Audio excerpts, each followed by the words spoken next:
In this video, I'm going to go ahead and show you how you can reset your Instagram Explore page. For more tutorials, make sure you subscribe, and let's get right into it. So the first thing you want to go ahead and do is come over to Instagram.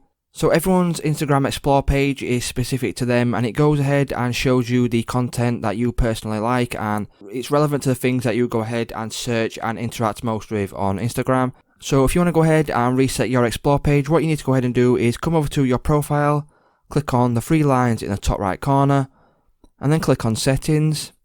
And then once you've clicked on settings, what you need to go ahead and do from there is click on security, and then click on search history. And then what you're going to go ahead and do from here is click on clear all on your search history, and then click on clear all.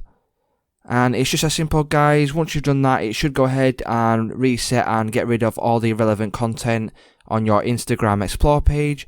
So it's just as simple, guys. If this video did help you out, please remember to leave a like, comment, subscribe to the channel, and I'll see you in the next one.